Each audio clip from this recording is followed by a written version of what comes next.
Hey, welcome back to Bridal Sewing Techniques, and today we're going to talk about how to fix a gaping lace back on a wedding gown.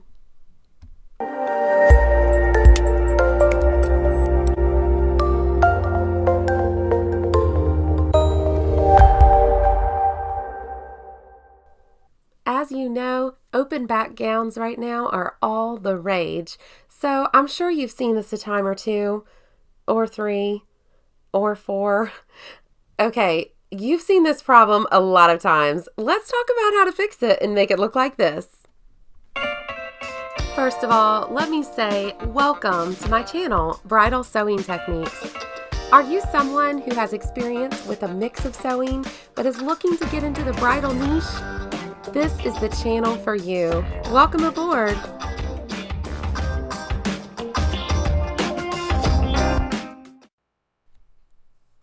Hey, there you are, right above my machine. I'm glad you came to look over my shoulder today to see this little project. Now, what I'm doing is I'm looking over the back of this lace gown, and I want you to see the details of it also. I've already seen it on the bride's back, and I'm kind of reenacting the pinch that I did that brought the gaping back nice and taut along her back. So it was kind of like almost 2 inches total that needed to be brought up, so like an inch on each side of the pinch. And it was in this general area, but I'm also kind of looking at the pattern of the lace to see where would be a pretty place to put this. So I want it to fit nicely, but also to flow with the pattern of the lace. So I'm really going to take my time and look this over. And also look at the way that the lace is stitched on because I have to lift it off. So you can see here, I've got a pair of nippers. I love these nippers. They're whisk nippers. You've seen me, if you've been on my channel very much, you've seen me lift lace before. Sometimes I use a razor and sometimes I use nippers. I just happen to choose nippers with this dress, although a razor would have worked just fine. But with this dress, I found that I could just kind of tug on the lace a little bit, and the stitches, they're a little more spaced out, and they're very visible. And so a lot of times I like to use my nippers for that. I'd be more likely to use razors if the stitches were very close together or very tight. Lots of sometimes it's like thousands of little nylon stitches. Sometimes that would be best to use a razor for that.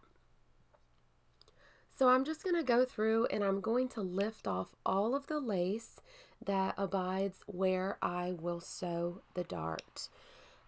So this is an advanced sewing techniques channel, but I do try to get into some basic stuff. If you're not familiar with a dart, you might want to pause this and Google it, but it's basically kind of like a triangle shaped seam. And this outer edge of the lace, like I said, is going to take it up about 2 inches total, and then it's going to taper. It's going to be kind of like a pie shape and just disappear into oblivion off the other end of the seam. So I have to clear my lace in that shape, and that's what I'm doing. I am going to have some bead loss with this because the lace was beaded after it was sewn on the dress, but that's okay. I just keep those beads handy. We may have to repopulate the beads a little bit, or if we sew very neatly, we may not have to repopulate the beads very much at all. So I've just zoomed in here and put it on high contrast for you so you can see what I'm doing. I'm just going to let you watch for a little bit. Some portions of this video, I will increase the video speed just to move things along for you. Also, as you're looking at this, you will see some of those little holes in the netting. That's okay. That's all part of it. Sometimes it happens when we separate the lace from the tool, and then also sometimes it happens when they're sewing the lace to the dress. It'll actually kind of pulverize the tool a little bit, but all of that's going to be tucked inside the dart. You'll see. And I'm going to speed this part up for you.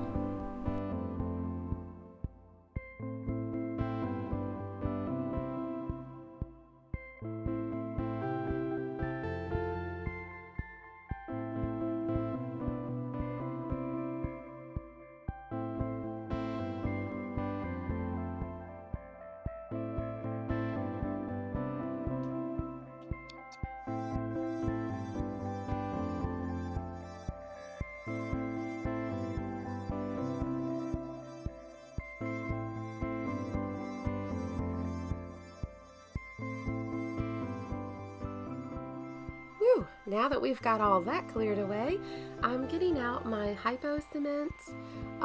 This is a clear jewelry cement actually, but it has a pinpoint tip that's very, very precise, so it's very neat to apply. I'm going to go through and I'm going to touch the base of my threads. These can be the threads that are holding the beads down or the lace down, but we want to touch the base of all the threads so that way we can stop the threads and the beadwork from unraveling and from falling off. So I'm just going to kind of go all around and do that. And then that way when we trim the threads after it dries, and it dries very quickly, the dress will be quite neat. I do always link to the products that I use on my website also. If you ever want to go visit my website, it's bridalsewingtechniques.com. All the products are listed on there. I've got blog posts and different information on there, so you're welcome to join me over there sometime. Alright, so you can see now that I'm putting some pins in here just to mark where I'm going to sew. And I kind of weave them back and forth in there almost like a running stitch kind of thing. So I'm going to put that in there just to hold it together, approximate where I'm going to sew, and to keep the lace out of the dart while I'm sewing. It's going to help things. Alright, so I've raised the contrast again for you and zoomed in a little bit so you can see I have my left invisible zipper foot on my machine. Those of you who know me know that I love those feet, but this foot is going to allow me to push the foot all the way up against the lace. It makes sewing darts and sewing around lace extremely accurate because there is no foot at all to the left of my needle. The needle just goes right through a little notch that's in the side of the foot, so it allows me to get very, very close.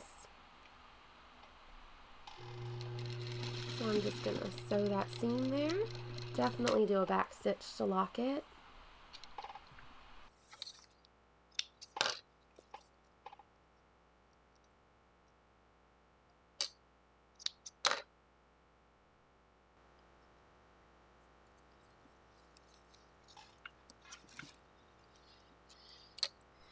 Okay, so now I'm going to look at the lace and kind of overlay it and see which way it lays the prettiest.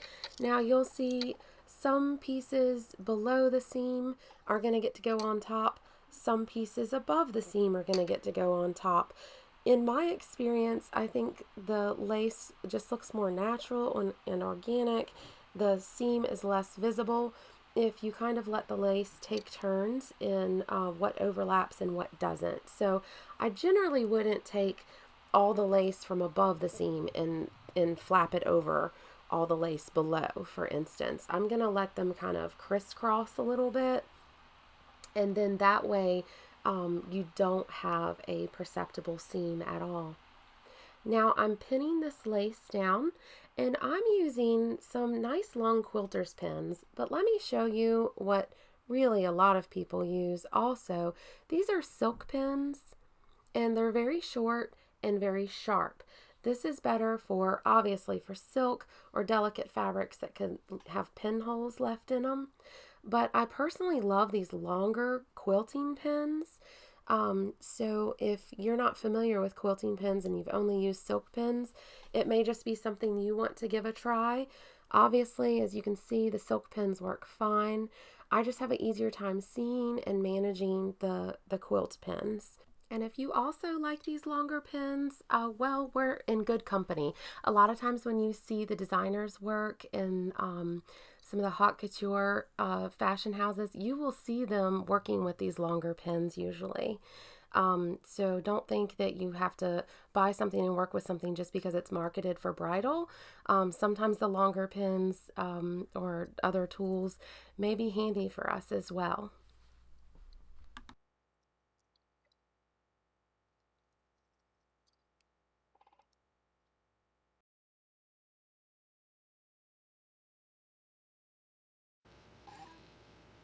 I'm going to separate this lace layer from the satin layer of the gown, and we're going to stitch this lace down. Now I do have a video that goes into great detail about this type of stitch. Quilters call it a free motion stitch. Some people also call it an applique stitch with your machine. But basically I'm using the leg lift to raise the presser foot a little bit, and this allows me to freely stitch so I can stitch in a more organic pattern, and I'm also able to avoid hitting any of the beadwork, that kind of thing. So the video that this is found in great detail is how to stitch the applique hem onto a wedding gown. That whole video is basically about this kind of stitch. So you can find that in the hymns playlist or just on my channel in general. You could search lace just among my channel videos and watch that in great detail. But I'm going to sew this down.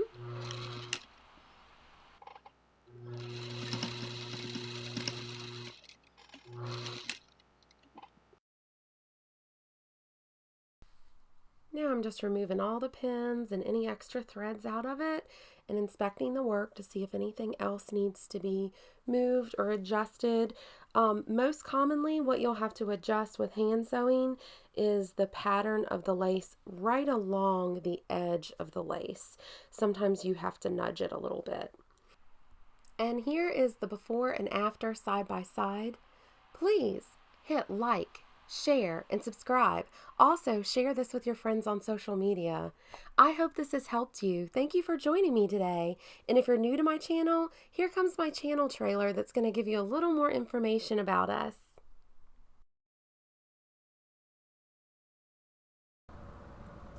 I know what you're looking for. You've been sewing for years, but you want to get into full-time bridal sewing. But there's something missing.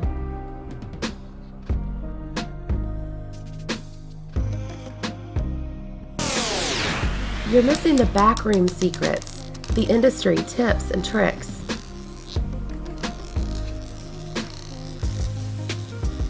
The tools, the sources, the techniques that give you the speed and the accuracy that the industry demands.